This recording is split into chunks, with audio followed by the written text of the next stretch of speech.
ನಾನು ನಾಗರಾಜ್ ಸಿದ್ದರ್ ಶೇಟ್ ಅಂತ ಉತ್ತರ ಕನ್ನಡ ಜಿಲ್ಲೆಯ ಕುಮಟಾ ತಾಲೂಕಿನಿಂದ ಈಗಾಗಲೇ ಮಾತಾಡ್ತಿದ್ದೀನಿ.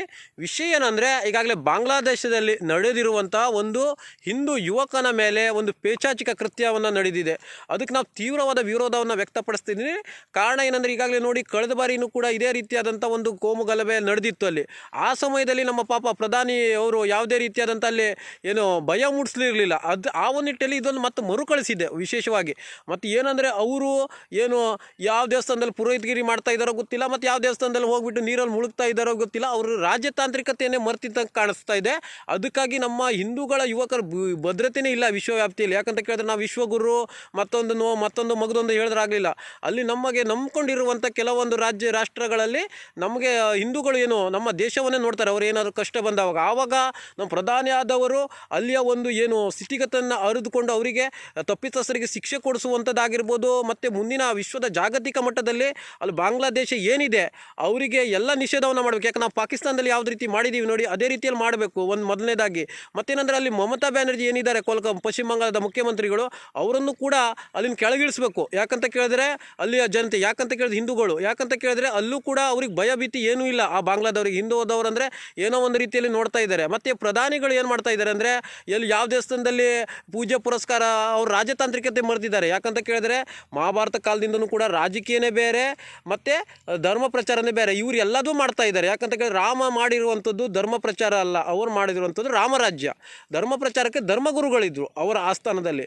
ಇವರು ನಮ್ಮ ಪ್ರಧಾನಿಗಳು ಯಾವ ರೀತಿಯಾದಂಥ ಇದು ಮಾಡ್ತಾ ಇದ್ದಾರೋ ಗೊತ್ತಿಲ್ಲ. ಅವ್ರಿಗೆ ಭಯ ಮೂಡಿಸುವಂಥದ್ದು ಯಾವುದೇ ರೀತಿಯಾದಂತಹ ಇದು ಮಾಡ್ತಾ ಇಲ್ಲ. ಮತ್ತು ಬಾಂಗ್ಲಾದಲ್ಲಿ ಏನು ಪೈಶಾಚಿಕ ಕೃತ್ಯಗಳು ನಡೆದಿದ್ದಾವೆ ಅದ್ರ ವಿರುದ್ಧ ಹಿಂದೂ ಪರ ಸಂಘಟನೆಗಳು, ಯಾಕಂತ ಕೇಳಿದ್ರೆ ನೂರಾರು ಸಂಘಟನೆಗಳು ಬೋರ್ಡ್ ಹಾಕೊಂಡು ಶಾಲಾ ಹಾಕೊಂಡು ತಿರುಗಾಡೋರಾಗಲಿಲ್ಲ. ಪ್ರತಿಯೊಂದು ಹಿಂದೂಗಳು ಸಂಬಂಧಪಟ್ಟ ಹಿಂದೂಗಳು ಇದ್ರ ಬಗ್ಗೆ ಯೋಚನೆ ಮಾಡಬೇಕು. ಮತ್ತೊಂದು ವಿಶೇಷವಾಗಿ ಏನಂತ ಕೇಳಿದ್ರೆ, ಇದು ಒಂದು ಧರ್ಮದ ವಿಷಯವಾಗಿ ಸೀಮಿತವಾಗಿಲ್ಲ. ಯಾಕಂತ ಕೇಳಿದ್ರೆ ಮನುಷ್ಯತ್ವದ ವಿಷಯ ಬರ್ತದೆ. ಪ್ರತಿಯೊಂದು ಸಂವಿಧಾನಾತ್ಮಕವಾಗಿ ಪ್ರತಿಯೊಬ್ಬರು ಯೋಚನೆ ಮಾಡಬೇಕಾದಂಥ ಈ ವಿಷಯ ಇದು. ಯಾಕಂತ ಕೇಳಿದ್ರೆ ಈ ಕಾಂಗ್ರೆಸ್ಸು BJP ಅಂತ ಮನುಷ್ಯತ್ವ ಅಂತ ಹೊಂದಿರುವವರು ಪ್ರತಿಯೊಂದು ಜನ ಯೋಚನೆ ಮಾಡಬೇಕಂಥದ್ದು. ನಮ್ಮ ರಾಷ್ಟ್ರದಲ್ಲಿ ಪ್ರಾಣಿಗಳ ಮೇಲೂ ಕೂಡ ಕರುಣೆಯನ್ನು ತೋರುವಂಥ ಇದರಲ್ಲಿ ಅಂತಹ ನಿರ್ದೈವವಾಗಿ ಒಂದು ಏನು ಕೊಲೆಯನ್ನು ಮಾಡ್ತಾರೆ ಮತ್ತು ಸುಟ್ಟಾಕ್ತಾರೆ ಅಂದ್ಬಿಟ್ರೆ, ನಮ್ಮ ಒಂದು ಇದು ನಮ್ಮದು ಸ್ಥಿತಿ ಯಾವ ರೀತಿ ಯಾವ ದಿಕ್ಕಿನತ್ತ ಹೋಗ್ತಾ ಇದೆ ನಮ್ಮ ಹಿಂದೂಗಳ ಇದು, ಅದನ್ನು ಪ್ರತಿಯೊಬ್ಬರು ಯೋಚನೆ ಮಾಡಬೇಕು. ಮತ್ತೇನಂತಂದರೆ, ಹಿಂದುತ್ವದಕ್ಕಿಂತ ಅಲ್ಲಿ ಮನುಷ್ಯತ್ವದ ವಿಷಯ ಇದು ಆಗ್ತದೆ. ಮತ್ತು ಬಾಂಗ್ಲಾದೇಶದವರಿಗೆ ಯಾವುದೇ ರೀತಿಯಾದಂಥ ಸವಲತ್ತನ್ನು ನಮ್ಮ ಭಾರತ ಅಲ್ಲಿ ಕಡಿತಗೊಳಿಸಬೇಕು ಮತ್ತು ವಿಶ್ವವ್ಯಾಪ್ತಿಯಲ್ಲೂ ಕೂಡ ಅವ್ರಿಗೆ ಕಡಿತಗೊಳಿಸಬೇಕು. ಮತ್ತಂತ ಕೆಲವೊಂದು ನಾನು ಕಮೆಂಟ್ ಬಾಕ್ಸ್ನಲ್ಲಿ ಕಮೆಂಟ್ ಹಾಕೋರಿಗೆ ವಿಶೇಷವಾಗಿ ಹೇಳ್ತಾ ಇದ್ದೀನಿ, ನಿಮ್ಮ ಯೋಗ್ಯತೆಗೆ ನೀವೊಂದು ಹೋರಾಟವನ್ನೆಲ್ಲ ಮಾಡಬೇಕು ಮಾಡಿ. ಯಾಕಂದರೆ ಮಾತಿಗೆ ಮನೆ ಕಟ್ಟೋಕ್ಕಾಗೋದಿಲ್ಲ, ಮತ್ತೇನಂದ್ರೆ ಮಂತ್ರಕ್ಕೇನು ಮಾವಿನಕಾಯಿ ಉದುರೋದಿಲ್ಲ. ಯಾಕಂತ ಕೇಳಿದ್ರೆ ನೀವು ಹೋರಾಟವನ್ನು ಮಾಡಬೇಕು. ಮತ್ತು ನಾವು ಹಿಂದೂ ಪರ ಸಂಘಟನೆಗಳಂತ ದೊಡ್ಡ ದೊಡ್ಡ ಬೋರ್ಡ್ಗಳು ದೊಡ್ಡ ದೊಡ್ಡ ಶಾಲೆಗಳು ಹಾಕೊಂಡು ಕೂತ್ರೆ ಪ್ರಯೋಜನ ಇಲ್ಲ. ಇಂಥದ್ದನ್ನು ಖಂಡನೆ ಮಾಡಿ. ಯಾಕಂತ ಕೇಳಿದರೆ ಅದು ಒಂದು ರೀತಿ ಪೈಶಾಚಿಕ ಕೃತ್ಯವಾಗಿದೆ ಮತ್ತು ಇದು ಸಂಬಂಧಪಟ್ಟಂತೆ ಮನುಷ್ಯತ್ವದ ವಿಷಯ ಆಗಿರೋದ್ರಿಂದ ನೀವು ಸಂವಿಧಾನಾತ್ಮಕವಾಗಿರುವಂಥ ಏನು ಕಾಂಗ್ರೆಸ್ ಪಕ್ಷಕ್ಕೂ ಹೇಳ್ತಾ ಇದ್ದೀನಿ. ಯಾಕಂದರೆ ಇದನ್ನು ಕೂಡ ಖಂಡನೆ ಮಾಡಬೇಕು. ಮತ್ತು ಮುಸ್ಲಿಮ್ಸ್ ಒಂದು ಅವರ ಒಂದು ಕಮ್ಯುನಿಟಿಗೂ ಕೂಡ ಹೇಳ್ತಾ ಇದ್ದೀನಿ ನಾನು, ಧರ್ಮದವರಿಗೂ ಕೂಡ. ಯಾಕಂದರೆ ಕೇಳಿದರೆ ಇಂಥ ಕೃತ್ಯಗಳು ನಡೆದವಾಗ ನಿಮಗೆ ಹಿನ್ನಡೆ ಆಗ್ತದೆ. ಯಾಕಂತ ಕೇಳಿ ವಿಶ್ವವ್ಯಾಪ್ತಿಯಲ್ಲಿ ನೋಡಿ, ಆಸ್ಟ್ರೇಲಿಯಾದಲ್ಲೇ ಒಂದು ಬಾಂಬ್ ಬ್ಲಾಸ್ಟಿಂದ ಆಗಿರ್ಬೋದು, ನಮ್ಮ ಡೆಲ್ಲಿಯಲ್ಲಿ ಆಗಿರ್ಬೋದು, ಇದೆಲ್ಲ ಆದ ಕೂಡಲೇ ನಿಮ್ಗೆ ವಿಶ್ವದ ಜಾಗತಿಕ ಮಟ್ಟದಲ್ಲಿ ನಿಮಗೆ ಒಂದು ಹಿನ್ನಡೆ ಆಗ್ತದೆ. ಮುಂದಿನ ದಿನಗಳಲ್ಲಿ ನಿಮಗೂ ಕೂಡ ಇಂಥ ಪರಿಸ್ಥಿತಿಗಳು ಬರ್ತವೆ. ಅದಕ್ಕಾಗಿ ಇಂಥ ಕೃತ್ಯಗಳು ಎಲ್ಲಿ ನಡೆದಿದ್ದಾವೆ ಅದನ್ನು ಸಂವಿಧಾನಾತ್ಮಕವಾಗಿ ವಿರೋಧ ಮಾಡಿ. ಯಾಕಂತ ಕೇಳಿದ್ರೆ ನಾವೇನು ಇದಲ್ಲ, ನಮಗೆ ಯಾರು ಅನ್ಯಾಯ ಮಾಡಿದ್ರು, ಯಾರಿಗೆ ಅನ್ಯಾಯ ಆದರೂ ಕೂಡ ನಾವು ಧ್ವನಿ ಎತ್ತುತ್ತೀವಿ.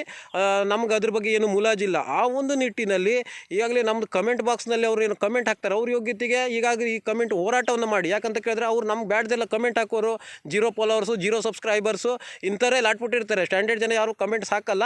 ಅದಕ್ಕಾಗಿ ಇದ್ರ ವಿರುದ್ಧ ತೀವ್ರ ಸರ್ಕಾರಕ್ಕೆ ಈಗ ನೀವೇನು ಹಿಂದೂ ಒಂದು ಹೆಸರು ಹೇಳ್ಕೊಂಡು, ಹಿಂದೂ ಧರ್ಮದ ಹೆಸರು ಹೇಳ್ಕೊಂಡು ಒಂದು ಮತವನ್ನು ತಗೊಂಡು MP ಆದವರು ಇದ್ದೀರಿ, MLA ಆದವರು ಇದ್ದೀರಿ, ಗೌರ್ಮೆಂಟ್ ಪ್ರಧಾನಿ ಆದವರು ಇದ್ದೀರಿ, ಮುಖ್ಯಮಂತ್ರಿ ಆದವರು ಇದ್ದೀರಿ, ಅವರು ಕೂಡ ಇದರ ಬಗ್ಗೆ ಒಂದು ಗಂಭೀರವಾದ ಚಿಂತನೆಯನ್ನು ತಗೊಳ್ಳಿ. ಆ ಓಟ್ ಹಾಕಿದ್ದಕ್ಕೆ ಒಂದು ಮಹತ್ವ ಆದರೂ ಬರ್ತದೆ. ಮತ್ತು ವಿಶೇಷವಾಗಿ ಕಾಂಗ್ರೆಸ್ಗೂ ಕೂಡ ಹೇಳ್ತಾ ಇದ್ದೀನಿ. ಯಾಕಂತ ಕೇಳಿದರೆ ಇದು ಸಂವಿಧಾನಾತ್ಮಕವಾದಂತಹ ಒಂದು ಮನುಷ್ಯತ್ವಕ್ಕೆ ಮೀರಿ ಮಾಡಿದಂತಹ ಪ್ರಾಣಿಗಳು ಕೂಡ ಈ ಥರದ್ದು ಮಾಡೋದಿಲ್ಲ.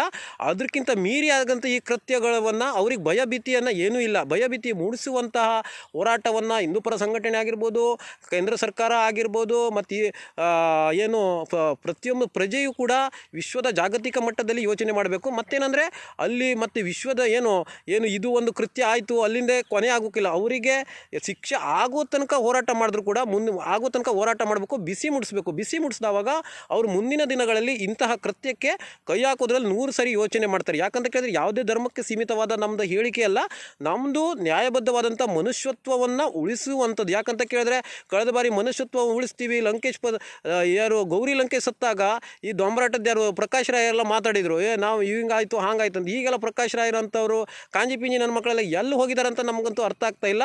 ಇದೊಂದು ಪೈಚಾಚಿಕ ಕೃತ್ಯ, ಅದು ಗೌರಿ ಲಂಕೇಶ್ ಅವರು ಹತ್ಯೆ ಆಗಿರೋದು ಅಂತ ಹೇಳಿದ್ರು. ಇದು ಯಾವ ರೀತಿ ಕೃತ್ಯ ಅಂತ ಅವ್ರಿಗೆ ಇನ್ನೂ ಗೊತ್ತಾಗ್ತಿಲ್ಲ. ಅಂಥವ್ರು ಕೆಲವೊಂದು ಕಲಬೆರಕೆ ಹೋರಾಟಗಾರರಿದ್ದಾರೆ, ಅವ್ರಿಗೆ ಕಲಬೆರಕೆ ಹೋರಾಟಗಾರರಿಗೆ ನಾನು ಹೇಳ್ತಾ ಇದ್ದೀನಿ. ಯಾಕಂತ ಕೇಳಿದ್ರೆ ಇದು ಮುಂದಿನ ದಿನಗಳಲ್ಲಿ ಇದು ಮತ್ತೆ ಮರುಕಳಿಸುವಂಥ ಸಾಧ್ಯತೆಗಳು ಮತ್ತು ದೊಡ್ಡ ಮಟ್ಟದಲ್ಲಿ ಇದಾಗ್ತದೆ. ಯಾಕಂದ್ರೆ ಅವ್ರಿಗೆ ಬಿಸಿ ಮೂಡಿಸಲಿಲ್ಲ ಅಂದ್ಬಿಟ್ರೆ. ಅದಕ್ಕೋಸ್ಕರ ಪ್ರತಿಯೊಂದು ಹಿಂದೂ ಯುವಕರಂತಲ್ಲ, ಪ್ರತಿಯೊಬ್ಬರು ಮನುಷ್ಯ ಜನ್ಮ ಒಂದು ಹುಟ್ಟಿದ ಮನುಷ್ಯರು ಪ್ರತಿಯೊಬ್ಬರು ವಿರೋಧವನ್ನು ಮಾಡಲೇಬೇಕಾದಂಥ ಈ ಕೃತ್ಯವನ್ನು ವಿರೋಧವನ್ನು ಮಾಡಲೇಬೇಕು. ಯಾಕಂತ ಕೇಳಿದ್ರೆ ಈ ಪ್ರಧಾನಿಯವರಿಗೂ ನಾನು ಹೇಳ್ತಾ ಇದ್ದೀನಿ, ಪ್ರಧಾನಿಯವರೇ ನೀವು ಕೂಡ ನೀವು ರಾಜಕಾರಣಿಗಳು, ರಾಜರಾದ ನಂತರ ನಿಮ್ಮ ಮೇಲೇನು ನಮಗೆ ವೈಯಕ್ತಿಕ ದ್ವೇಷ ಇಲ್ಲ, ಆದರೆ ನೀವು ಮಾಡ್ತಿರೋದು ರಾಜಕಾರಣ, ಅದು ಇದನ್ನು ಗಂಭೀರವಾಗಿ ತಗೊಂಡು ಬಿಟ್ಟು ಅವರಿಗೆ ಸೂಕ್ತವಾದ ಕ್ರಮವನ್ನು ಜರುಗಿಸಿ ಮತ್ತು ಇಂಥ ಪೈಚಾಚಿಕ ಕೃತ್ಯಗಳು ನಡೆದಿದ್ದಂಗೆ ಮತ್ತು ಅವ್ರು ತಪ್ಪಿತಸ್ಥರು ಯಾರಿದ್ದಾರೆ ಅವರು ಬಹಿರಂಗವಾಗಿ ಒಂದು ನೇಣು ಹಾಕಿದ್ರೂ ಪರವಾಗಿಲ್ಲ. ಯಾಕಂದ್ರೆ ಭಯ ಹುಟ್ಟಿಸ್ಬೇಕು. ಭಯ ಇದ್ದರೆ ಮತ್ತು ಯಾರೂ ಕೂಡ ಈ ಥರದ್ದು ಮಾಡೋದಿಲ್ಲ. ಯಾಕಂದರೆ ನಾವು ಮುಸ್ಲಿಂ ಕಂಟ್ರಿಗಳನ್ನು ನೋಡ್ತೀವಿ, ಕೆಲವೊಂದು ಕಡೆ ದೇಶವನ್ನು